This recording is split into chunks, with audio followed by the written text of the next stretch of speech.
and I'm very pleased to welcome our CEOs from our 5 founding member airlines, Eoghan Lindgren, CEO of EasyJet, and our 2021 A4E chair. Welcome to Eoghan.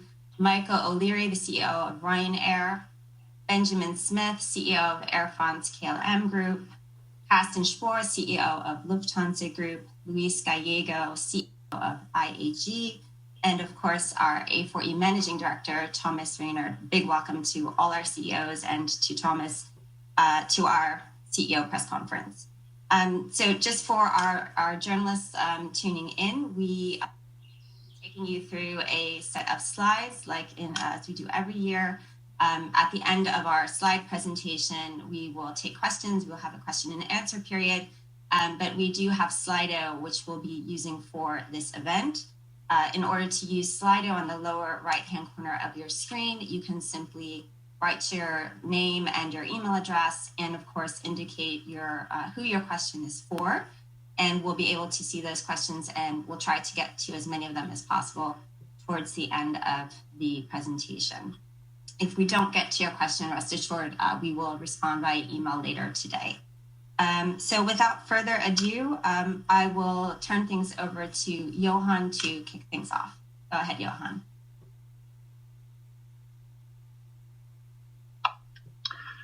Right, thank you very much for that, and welcome everyone to this important event when myself and my colleagues here at the A4E has the opportunity to lay out what we now believe is so important as we are now into clearly the recovery phase on how we can reopen travel in a safe way. But let me start by pointing out some of the facts about the current situation of European airlines. The European sector is the most reliant on international traffic globally. So we've been the hardest hit by a lack of coordination on travel restrictions. Our sector makes up almost half of the airline losses globally and way more than both Asia and North America. Now is the time for Europe to take advantage of its vaccination rates and to safely start to fully reopen travel. But we need the member states to put a coordinated framework in place. But on top of the impact of travel restrictions, we also face the absurd situation of a huge monopoly imposed increases in ATC costs. And this is because Europe is requiring us to ensure that ATC providers don't make a loss, despite the picture that I showed you above, and because they only reduce their cost by circa 1% despite the collapse in flights. Now, amazingly, these monopoly air navigation service providers are being allowed to pass on 5.4 billion of euros to airlines and to our customers from 2023. This will undermine the recovery, and it will hit our customers, and we must focus going forward on how the airline sector can recover and how we can be put in a position to be able to also invest into the future. Now, we are ready and we are able to deliver safe travel and reconnect European citizens, and we want to play our role in that recovery.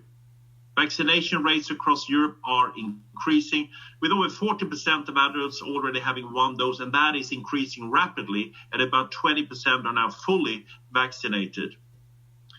This is performing the critical function of breaking the link between cases and hospitalization.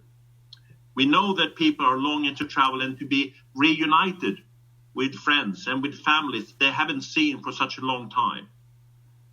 And by supporting travelers and tourism throughout Europe, which represented approximately 9% of EU GDP in 2019, airlines can help lead the Europe's economic recovery from the crisis.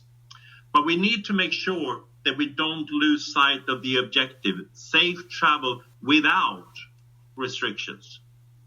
The EU digital COVID certificate is really a helpful step to do this for this summer, and we now need the governments to make sure that this is implemented and that it works. But we cannot make, and I repeat this, we cannot make this the new normal. The science is clear. that unrestricted safe travel is possible for many intra-EU flights already, and this will only increase as the vaccination program rolls out.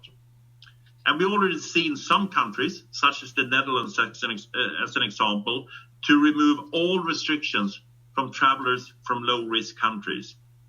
So we all have a responsibility, including the European governments and the Commission, to ensure that we do not move European travel back to a world of restrictions and unnecessary paperwork. Tests and certificates cannot be here for the long term.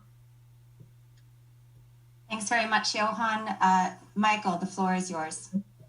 Okay, thank you, Eoghan. Good morning, ladies and gentlemen. I want to talk to you briefly on how the need to restore restriction-free travel as soon as possible this summer. Research has already shown that the risk of catching the COVID virus on an aircraft remains extraordinarily low. Added to that is the fact that 70% of the EU population is on track to have received at least their first dose vaccine by the end of June. In fact, in Ireland this morning, we announced that we expect to have 70% of the entire population fully vaccinated, double dose vaccinated by the end of July. So the vaccines are flooding out across the continent. With the majority of EU citizens expected to be fully vaccinated by midsummer, member states must now begin lifting all the remaining restrictions on air travellers, particularly on intra-EU air travel, now that it is safe to do so. As Eoghan has said, we welcome the developments by both the Netherlands and Spain, who've already lifted all restrictions given the improved epidemiological situation, but more countries need to catch up with that programme. Freedom of movement within Europe is essential for a prosperous and united Europe. It's been the cornerstone of one of the great cornerstones of the success of the European Union, has been the free movement of our people across borders. Yet during the COVID pandemic, borders have been shut down, usually unilaterally, in breach of that freedom of movement principle. Therefore, all of the members of A4E are calling for Schengen to be re-established, not just for aviation, but for all other modes of transport. We want and we need to see a gradual reopening of non-essential international travel to and from the EU generally, not just within the EU, but also to and from the EU. And a good starting point would be to start with restoring travel links between the EU and the USA, where vaccination rollout has been equally successful, with 70-80% of the population now vaccinated and vaccines available on demand across the USA. The airlines have done our part. Air travel remains the safest mode of transport, and vaccinations now allow us immediately, certainly no later than the 1st of July, to remove all restrictions on inter-EU air travel. We've reinstated connectivity to respond. The airlines are reinstating that connectivity to respond to pent-up demand from consumers.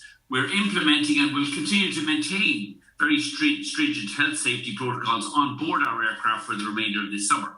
But it is up to the member states to come together and make affordable, restriction-free air travel possible again within Europe this summer, and as soon as possible, restore restriction-free travel between Europe and the United States of America. And with that, I'll hand you over. I think Carsten is next. So thanks very much, Michael. Actually, Ben is next. Ben, the floor is yours.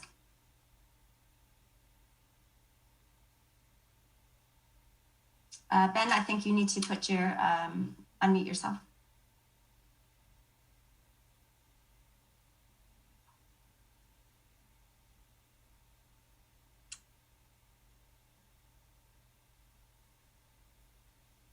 Okay, we'll stand by for just 1 minute. It wouldn't be a Zoom session without a technical glitch, right?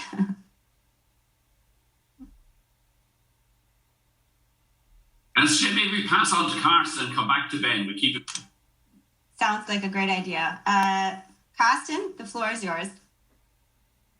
So once again, Michael was right after all. He always one step ahead, Michael. It's amazing. It's amazing. Well, welcome everybody. I join my colleagues in thanking you for your time today. And indeed, the biggest crisis this industry has ever seen and hopefully ever will have seen. But there's also some good news in this crisis. And that good news is that we are committing and are continuing to commit to our sustainability goals, which we have laid out before. And these commitments stand and will survive this crisis. And whatever the recovery will take, we are committed to come out as an industry to be cleaner and smarter after the pandemic than we were when we entered it. At times before, we were able to commit up to 170 billion euros of investments on sustainability until 2030. And I'm glad to announce on behalf of all of us, this is a commitment which stands, that investments are there to stay. And this sector we are all representing here is not just committed to climate protection more than ever, but we also have given ourselves a clear roadmap, Destination 2050, which does lay down our ambitious commitments. It shows that by 2030, we will be able to have our emissions, and by 2050, we will be net zero CO2 industry. And there's a clear plan, and I think there's a clear opportunity for us as an industry, but also combined with the efforts of politicians and the regulatory bodies to achieve this green transformation. And I think with this Destination 2050, the European industry also has sent a very clear signal to the rest of the world that transition in our industry is achievable and actually is on the way. And that is maybe my most important message to you today, that of course, for us in Europe to be able to invest these billions of euros, we must be a competitive industry. And therefore supporting regulatory and elements, but also long-term political frameworks will be essential if we want to make this happen. And for that, we will need joint industry activities and government activities, and even beyond Europe, some global coordination, for example, with ICAO. Because it is key that these efforts of us are not distorting competition more than it already has, or in a way that what we do will eventually help others who do less to be more competitive, those outside of Europe. I think that would be awkward. This is something we couldn't accept and we wouldn't be willing to do. So it's very important that the level playing field is achieved or maintained where it already exists. Secondly, that governments support industry investments, be it in fleet renewal or be it in sustainable aviation fuels, where it just cannot be done by the industry alone. And third, that governments and regulatory bodies also stimulate further investments in new technologies, in innovation, be it again sustainable aviation fuel, where a lot has to be done, be it zero carbon aircraft, where by founding research programs we eventually want to get there jointly, or be it other examples of public-private partnerships. And last but not least, I think it's key, as mentioned also by my colleagues before, that the EU especially stays clear of so-called fixes, which in the end are just additional burdens. For example, taxations, which just make it even more difficult for us to achieve our goals and will not help any of us in the industry, will not help any European citizen, and surely will not help the climate, because those investments will be lacking to actually be done on behalf of the environment. And therefore, I think it's important, again, politicians focus on helping us to meet our decarbonization goals, financial, regulatory support, sustainable aviation fuels, investments in modern aircraft. That's our joint task. We are all committed to do this. We want this to be done. We are convinced it can be done. So let's do it, but it can only be done together. With that, I hand back to Jennifer. Thanks for listening. Thanks very much, Carsten. Just a reminder to any journalists writing questions in the Slido, just indicate who your question is for, or if it's not for anyone in particular, then you can leave that out. But it certainly helps if we know who specifically you're interested in a response from. We'll try to go back to Ben. Ben, the floor would be yours now if we have you. Jennifer, do you want me to do his slides, or should we just wait for Ben to see if he can come on? I think we're gonna try to get him online now. Okay, let's continue then. No, he says no. So we'll actually, Eoghan, maybe you can slide because I don't seem to. We can just get the slides on the screen. Perfect, thanks.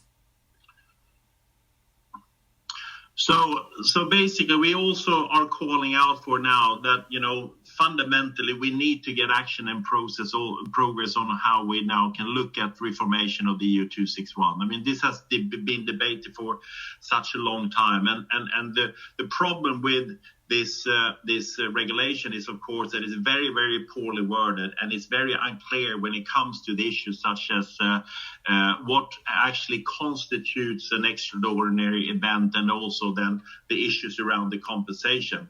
And I just want to draw note on the fact that I think I can be very proud of the members of this group who have, from day one, absolutely been very clear in the intention to try to live up with the regulations and the pressure that we have been on to. But, we were never set up, and the regulations didn't assume anything that is is anything close to what we have experienced as part of the mass cancellations that we saw. More than 10 billion euros by the members has been paid out in the refunds. And we have also, on top of that, I should add, we've had it, all European airlines have included and also then introduced some of the most generous policies that you would have seen around the ability to cancel, the ability also to move flights without any charges and fees in order to do that. But we need to make sure now that we do get a reformation of this EU 261, that everybody agrees that it's not fit for purpose, and this now just needs to be taking place. So if I can move on to the next slide. Actually, there was just one slide there. So excellent. Thank you very much, and we'll see when Ben is back online later if he has something else he'd like to add for sure. But maybe thanks for stepping in there, Eoghan. Maybe we can go and move to Luis, who follows on from the slide that Carsten had presented on the green transformation. Luis, the floor is yours. Thanks. Okay, thank you very much. Airlines, we are determined to be part of the climate change solution. Aviation is responsible for 2.4% of global emissions. And unlike other industries, airlines do not have an immediate alternative to fossil fuels, but our Destinations 2050 roadmap provides robust evidence on how we are reducing our carbon footprint. New technologies, improved operations, sustainable aviation fuels, and smart economic measures such as the EU ETS and Corsia are all required to achieve net zero CO2 emissions by 2050. Progressing the development and commercial deployment of sustainable aviation fuel is crucial to decarbonizing aviation. But we cannot do this alone. Governments must put into place supportive policies to attract the necessary investment to construct sustainable aviation fuel plants that will deliver enough supply for the airline industry, creating highly valued green jobs and economic growth at global scale. Governments must provide access to finance, loans, and grants to help scale up SAF production. Such support will put higher SAF targets within reach and make them achievable earlier. SAFs currently account for less than 0.1% of aviation fuel consumption. Even a move towards a 1-2% SAF blending mandate in Europe by 2025 represents a huge challenge. But with the right policies in place, over the next 9 years, 30 sustainable aviation fuel plants could be built across Europe, enabling annual CO2 emissions to be cut by 20 million tons by 2030. We believe that a carefully designed SAF mandate policy will help attract the necessary investment to construct dedicated SAF plants in Europe. In addition, we call on ICAO to support a global ambition for SAF to support investment in plants around the world. Thanks very much, Luis. And I will now turn things over to Thomas.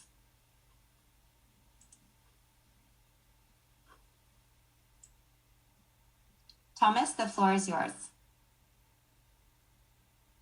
Do we have Thomas? Looks like we may be missing Thomas. Eoghan, I might need you to step back in again. Just give us a second here. I think the audience would have thought that we made this up because this is how these things work, you know? It's just the point we're trying to make. But if Thomas isn't there, the next point on the agenda was that to start, just go ahead with the Q&A or? So actually, I don't see Thomas on the screen, but in fact... in European Sky. I can do Thomas's slide, but I think it's pretty much a topic that's known to this entire group. Yeah, it seems that we've lost Thomas, so we can possibly come back to that during the Q&A. We'll send a copy of all of the slides to everyone after the event, so you'll have a copy of everything that was said here. I'm back on, Jennifer, if you like. Okay, wonderful, Thomas, thanks. Well, we can put this...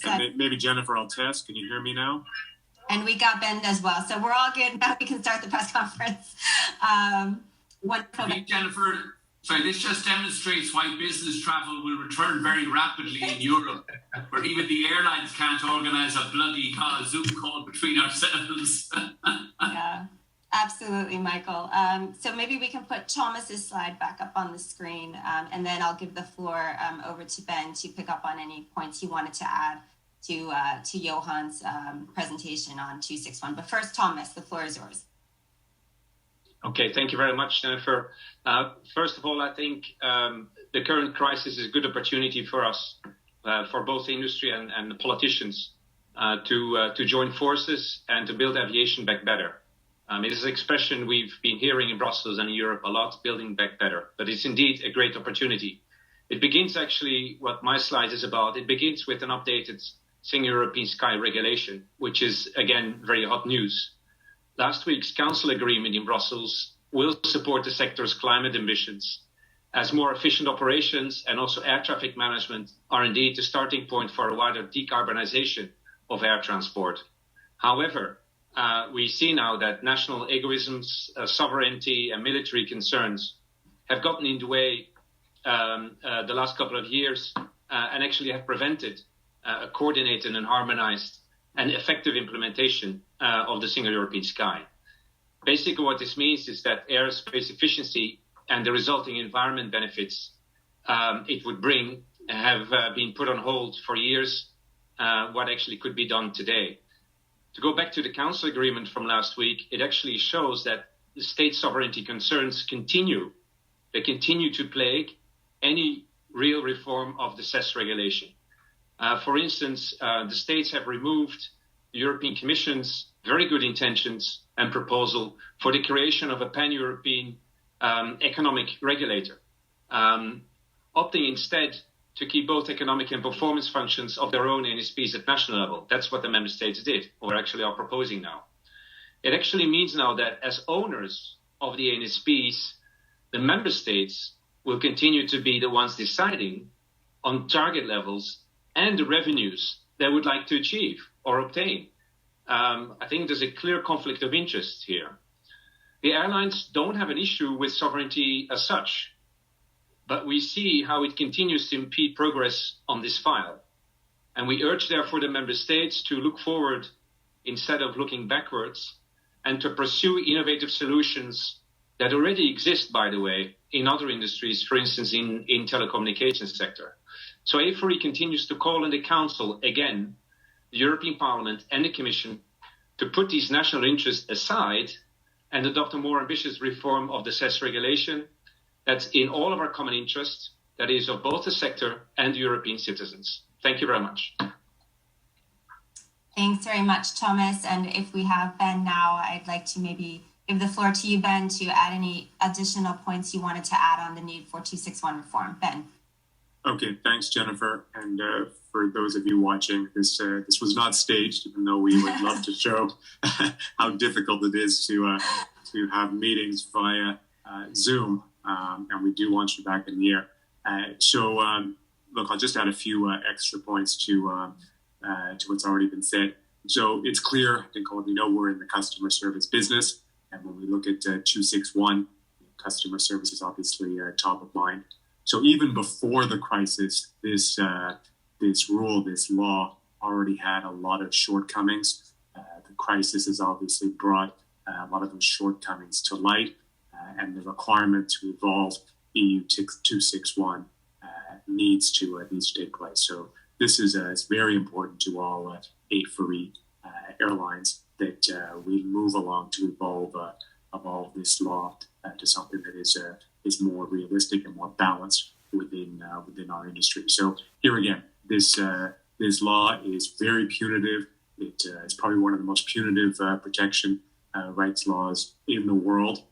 It already, it does add over and above the other imbalances that we have in place here. We've got special taxes, we have charges, we have unique remedies, we've got employee rights, approach to decarbonization. So one other element over and above all the other imbalances we have with many of the other jurisdictions that's really important that 261 does evolve. And then I guess the last point I want to make is we did have, as everyone knows, an impossible 14 months, 15 months since the beginning of this crisis. And 261 to go back and hit us in a punitive way, it's something we have to avoid. Thanks very much, Ben. I'm glad we could bring you back online. And we do have a lot of questions in the Slido for our CEOs, so we'll get right to it. The first question is from Sid Phillip at Bloomberg. And his question is, given that cases have begun rising again in the UK, do you worry that a reopening might be quickly shut down? And what is your plan B if lockdowns should return? Maybe Eoghan, you can take this question. Well, I don't think it's a surprise that the cases are rising. The government has said that as they were opening up the domestic economy, that you were going to see rising cases. The most important thing is to determine whether actually the vaccination works. And it seems like that it's still very, very effective, particularly if you have a double shot of the vaccination. And because of the rollout and how that is now accelerating now, I think it's a fair thing to say that you could definitely go ahead with looking at this framework and opening up safe travel. But the important thing is also that the government are looking at data. And the governments in the UK has not done that. If you're seeing about some of the way on how it's been made up as they go along, that brings huge confusion for travelers and makes it impossible for us as operators to also plan. So the important thing is that there's a transparency around the decision making, and when you're doing so, we can plan and customers can plan as well. And that's why I'm so delighted to see now that hopefully the ambassadors will now endorse the proposition on how to restart travel in a safe way.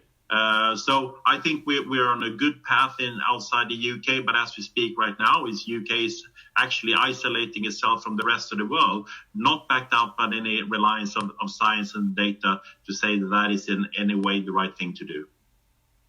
And I think it's important, Eoghan, just to add to that, while case numbers are rising in the UK, serious illnesses, hospitalizations and morbidity aren't. They remain at record low levels. And that's the effect of the vaccines. Yes, there is a rise in cases as there is more social interaction, particularly in that rise in cases seems to be related to people who have thus far refused to take the vaccine. But it's not putting pressure on the health services. It's not really resulting in a big spike in serious illnesses. And that's the effect of the vaccines. We know now across Europe, 70-80% of the population will be vaccinated either by the end of June or by the end of July.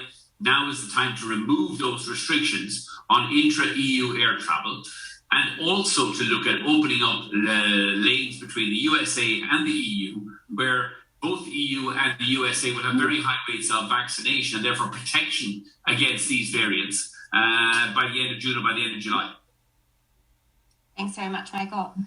Following up on this point, Itika de Jong from the Netherlands asks, about the fact that we've been calling for harmonization on travel restrictions since the beginning of the crisis. And do we believe that this will now happen? And do we have a plan B? So it isn't happening. It hasn't happened thus far. Do we have a plan B? Michael, maybe we can start with you.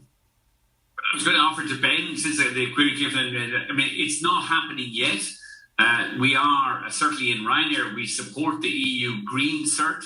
We're impressed with the fact that a lot of EU countries, the Belgians, the Dutch, the Poles, have started to issue the digital cert, particularly for vaccinated passengers. But there are outliers. Ireland, which has performed disgracefully into the recovery. We have nearly 70% of our population vaccinated, and yet we're still we're preventing vaccinated Irish passengers travelling to Europe without obtaining a negative PCR on the way back. We had the shambles in the UK last week of opening up to Portugal, putting Portugal on the green list at a time when Portugal had lower COVID case rates than the UK, and then taking them off the green list, putting them on the amber list. And Malta, which has higher rates of vaccination than the UK and has lower COVID rates, can't get from the amber list to the green list. So it's a complete muddle. We need a date. We would strongly advocate for 1 July, where, and that seems to be the EU lead, is everybody would accept the digital cert. Certainly for vaccinated passengers, it will be a little bit more complicated to get people on that system who have either suffered from COVID and are therefore immune for 9 months, or people who have had a negative PCR test. But for vaccinated passengers, there is simply no argument, there's no medical basis for preventing them from travelling freely within the EU or between the UK and the EU from the 1st of July. Ben, I don't know whether you want to add to that since the query came from the Netherlands. No, sure. And, we've had since yesterday, since these new rules have come in place in France, there's an app already in place here, anti-COVID, which you can confirm that you have been vaccinated. It's very easy to use, and we're hoping that this will be recognized by July 1st, as you just suggested, Michael. And it's a very quick and easy way to verify that someone's been vaccinated and enable free and easier travel throughout the world. You can now get into France if you have been vaccinated and you have proof of the vaccine without any issues. And I experienced that myself twice over the last 2 days.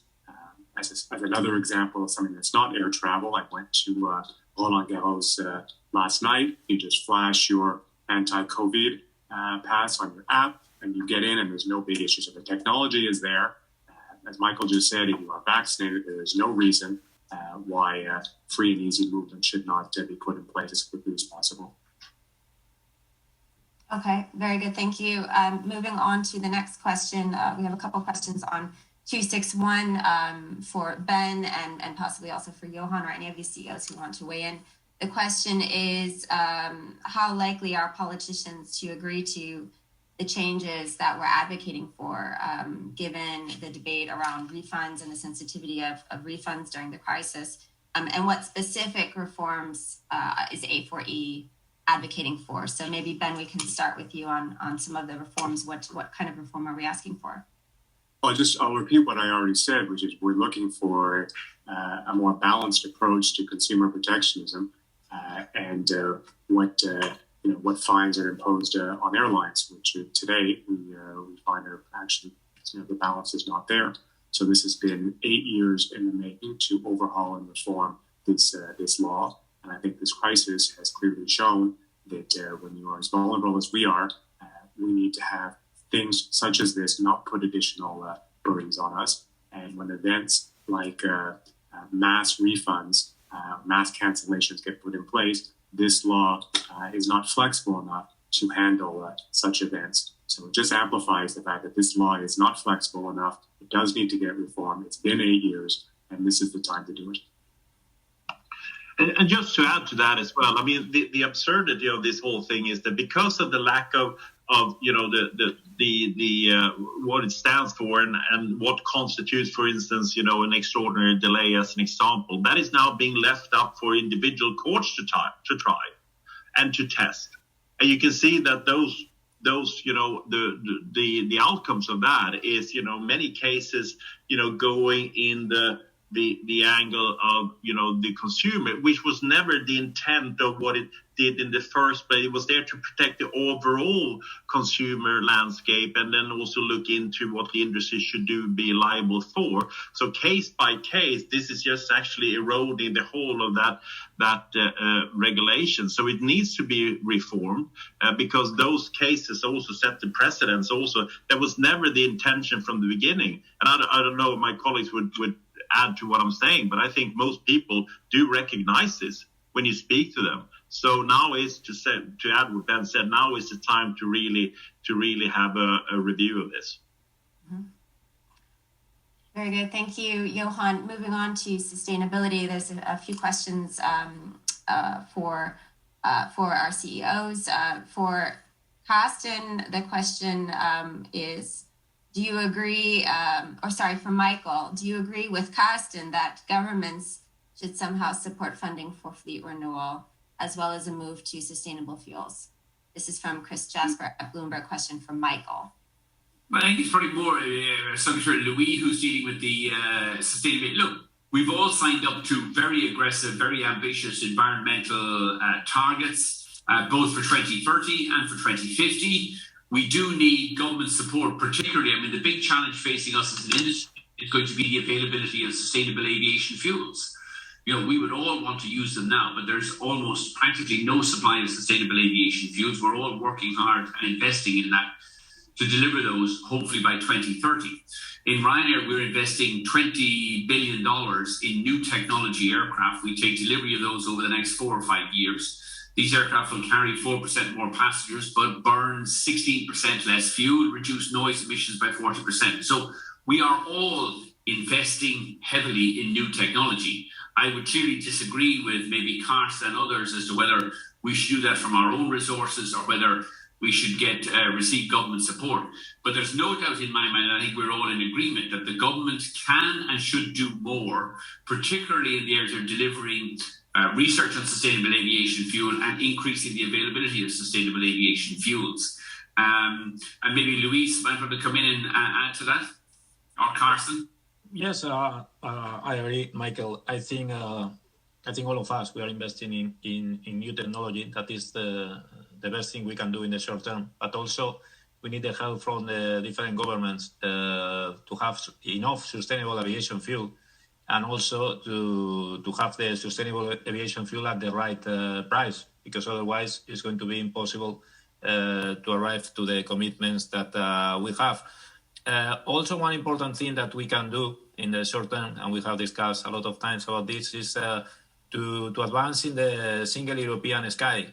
Is something that can reduce the CO2 emissions in the short term until we have another long-term solution that I am sure that the new technology for the aircraft will arrive. But I think we need to pass these next 15, 20 years with the technology that we have right now in front of us. Okay, thanks very much, Luis. The next question is from Andreas Schultz for Thomas, or for all, but I think Thomas might be best to answer it. It says, huge decarbonization costs are imposed on airlines by the EU easily, but SAS reforms are by far out of reach. Any chance that the EU will finally move, Thomas, this time around? Yes, thank you for the question. And I like your specification on this time around. Mm-hmm. I mean, we are very disappointed in the way this is going, as I think was clear from my intervention, and particularly with regards to the Council, the Member States. You may recall that only months ago, when the Commission's proposal was launched last September, everyone was really excited, including the Member States, and the ANSP says, yes, this is the way to go, including for environmental reasons. So they themselves have, in principle, always admitted this is very important to bring CO2 emissions down between 6 and 10% as a minimum. And now you see when you are starting discussing, things that may be interpreted as sovereignty issues, when you go into the nitty-gritty of institutional affairs, all of a sudden they block. And the challenge that we see, or the problems that we see, is that it's not always probably the right people at the table of the council who need to decide on this, and actually who know the impact of them delaying the process. So the whole situation is still very frustrating, I think, not only for us, but also for the European Commission, who we fully support on what they've been trying to do for the last decades, but also with this proposal. Yes, I think really governments should put the money where their mouth is, so to speak. They need to walk the talk. When they say single European sky, they admit to the principle that it's good to reduce CO2 emissions, and that's what people want. Why don't they support it now when they actually can take a decision and can actually make a difference? So there's a lot of politics in the play, and I think it's very hypocrite from the member states, certainly some member states taking the lead here in the pack to block things for political reasons. I think it's totally unacceptable. Thanks, Thomas. Can I just add that as well, just to get that in context? I think the estimates showed, Thomas mentioned, that 6 and 10%, but the estimate shows to clarify this could lead to reduction about 18 million tons less carbon emissions taking place. That's higher, more over and above what the ETS is doing at this moment in time. So, in the Destination 2050 roadmap, this has to happen, and this can happen now. This is all down to a decision that needs to be taken by the people who've been debating this now, as Thomas said, for decades now. I think 2013 or so. But it's 18 million tons less of carbon emissions we would see if this was implemented. Maybe just a quick one single fact to add to what Eoghan was saying, because we all know there's lots of doubts if these numbers are really achievable, if ATC really plays such a big role. We actually checked how much less fuel our aircraft needed for the same routes in this crisis, when basically the airspace was to be used in an optimized way compared to the times before the crisis. That's up to 16%. Our Paris-Frankfurt route, one of the most frequent routes we fly, we use 16% less fuel now with optimized flight levels, optimized approaches than what we did before. So the element that optimized air traffic control can play is huge. Yeah. Thanks, Carsten. The next question is from Lawrence Frost at Reuters. Could some CEOs address the influence map report? This is the report by the UK think tank NGO from yesterday, and from today, and it's finding that airlines have lobbied against EU climate policies while publicly embracing net zero 2050. Thomas, do you want to have a go at this one, and then if maybe Carsten has something he wants to add? But first, we'll start with Thomas.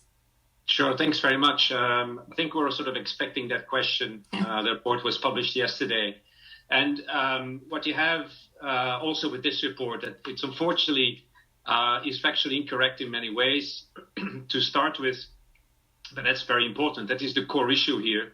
I think it doesn't reflect the collective actions and investments made by European airlines to address climate change. I mean, it's not a new challenge. So that's one. But most probably more importantly for this report is it does mention Destination 2050, but it clearly hasn't read the report carefully. It doesn't really take into account that this is a very serious public report, roadmap to which all of our CEOs, I think this is very clear again today, have committed and remain committed before, during, and after the crisis. And unfortunately, this report doesn't really take that into account in the different things it claims. I mean, European airlines themselves have set ambitious targets, which are in line with the Green Deal and the COP21, the so-called Paris Agreement. And I think it's been mentioned before. I think the witnesses here around the table with our CEOs is very clear that you are committed. We can't just say something publicly and launch a report in February. Since then, we've gone public. We've been having many conversations with the media, with Commission services, with all stakeholders. They've been extremely positive about this Destination 2050 report. And for those people who say, well, you can just publish something, no, this is serious. We've gone public on this. There's no way back because we do recognize our that we need to increase our efforts. This is why we have the roadmap, and it's very clear, and it's in line with the Green Deal. So I think, to be honest, on the report is not really taking care of looking at all the facts. I think what I just wanted to add on that as well is that we've worked a year and a half on this report with all of the other stakeholders. As you probably know, it's with the NSPs, the airports, the OEMs and regional airlines, and A4E took the initiative. But this is an initiative, this roadmap, for the entire European aviation sector. We have been in contact with European Commission services as we went through this report, as we were constructing this report. And I can tell you that all Commission services, all the Commission people you talk to, were really pleasantly surprised that we actually have taken such a serious commitment. So the Commission, Parliament, Council, you name it, all institutions are very much impressed to what we have done, proposed as a roadmap, and to what we are committing to. I think, what else do you want? I mean, we are now at the stage of further implementing the roadmap, and this is what a lot of discussion for us is now about, is how we're going to make this happen. Not about, we lobbied against X, Y, Z. No, I think we've worked extremely closely with the policymakers since, as A4E, the last couple of years, because we take it very seriously. And I think it's just to close on that a report like that, picks up a few emails, a few reports, but doesn't really put things into context. So I'm a bit disappointed to what this report has to say, but I'm sure some of the other CEOs can maybe add to that as well if they wanted to. Yeah, I don't think we should give this report too much time or credibility. I mean, you'd find more factual accuracy in a children's comic than appeared in this rubbish yesterday. I mean, the central point of this so-called research is that the aviation sector has emerged one of the strongest opponents of climate policy. Nothing could be further from the truth. I mean, if you take the 5 members, the founder members of A4E, so we're investing something of the order, I think at last count, it's about $40 or $50 billion in new technology aircraft for delivery over the next decade to significantly and substantially reduce our fuel consumption, our CO2 emissions, and our noise emissions. I can think of no other industry that is investing as much money in new technology to deliver, not just to deliver, but actually to exceed Europe's climate goals. Now, what we are opposed to, and I broke no criticism of this, we're opposed to the policy of certain European governments levying taxes under the guise of being some sort of environmental taxes, which they then trouser the money. They penalise our consumers, they trouser the money and don't spend it on the environment. There's no money being put into providing sustainable aviation fuels. In 2019, pre-COVID, Ryanair paid €630 million in environmental taxes. Not €1 of that was spent on the environment. So all of the members of A4E are hugely supportive. In fact, we're so supportive of the of Europe's climate goals that we're going ahead. We're running faster by 2030 than Europe actually wants us to run. But we are, and I think I speak for everybody, we are fundamentally opposed to single taxation, double taxation, and triple taxation under APD, ETS, and CORSIA of our consumers, our customers. And it is our job to fight on behalf of our customers so that governments don't just tax them using the charade of the environment and then trouser the money. Anyone else have anything else to add? I think we covered this one. Well, pivoting a bit, there's a question from Reuters about your court cases on state aid. And the question is for Carsten, whether the success now with Condor, KLM, and TAP has you worried. So a question about state aid during the crisis for Carsten. Is that for me or for Carsten? For Carsten, but Michael, of course, feel free if you want to start. Well, Michael, you and I fully agree on this, so I can speak on behalf of both of us. Now, every case is different. I think we all know that. And let's be honest, everybody, including everybody in this group, has received some kind of government support. Sometimes loans, sometimes equity, sometimes on those conditions, sometimes on that. So I think the individual case needs to be tested. I think that's fair to say. In an environment like Europe, that's done. My major concern as Lufthansa, I'm not competing just with those in this round. I'm competing with those outside of Europe, which has much less strict regimes of government support. So I'm fighting the large American carriers who have received billions, not like us to be paid back, but to be kept. The Chinese, the people and partners and competitors of us in the Bosporus or Gulf region, there have been billions of money flowing towards those who don't have to pay that back. And that, of course, is distorting indeed our system in a very aggressive way. That's my major concern. If there's anything Michael and I wouldn't agree on, he would add to it now. Go ahead, Michael. I think the purpose of A4E is to campaign for those subjects on which we all agree. We don't all agree, or we don't all have share the same view on state aid, and so really, I think we should focus this press conference and today's agenda on those areas where we do agree, and not get into the kind of individual views on state aid. Well said, Michael. Thanks. The next question is from Andrew Charlton on ATM. So on your point about the ANSPs passing on billions to airlines, Eoghan talked again about ATM issues. What are you going to do apart from complain? Is there an action plan, Eoghan? Yeah, we are definitely, I'm speaking for EasyJet, and I don't know, I think my colleagues on the panel here would be sympathetic. We're going to legally try this, because this is actually a abuse of a, dominant position, a monopoly position, where they're basically using a framework that was never intended to be done in this way. And as we're going through and we're taking such a big hit, all of us that are on this panel, that actually is a massive undertaking just to come through. Never mind also to do the relevant and the necessary investments where we talk about sustainability, to then just basically say, you know what, you're going to need to compensate us for losses that we've had in 2021. That would be equivalent that we would go to the government and say, well, you got to compensate us for basically just giving us grants for the revenues we haven't got. And at the same time also that this is also an inefficient institution in many cases. It needs reformation, and we talked about that. So we are definitely going to challenge this. This was never the intent, and we believe that they're abusing a market position of the monopoly that they're having, which can't stand any type of normal scrutiny, I believe. Absolutely. Thanks, Eoghan. The next question, we have time for maybe one or two more questions. It says the US and the UK stand on the road on restarting transatlantic travel with a task force. By the way, something A4E called for a long time ago. Do you see that as a setback or a means to coordinate with the EU? Eoghan or any of the CEOs want to take this one? Okay, I can take it one if you want.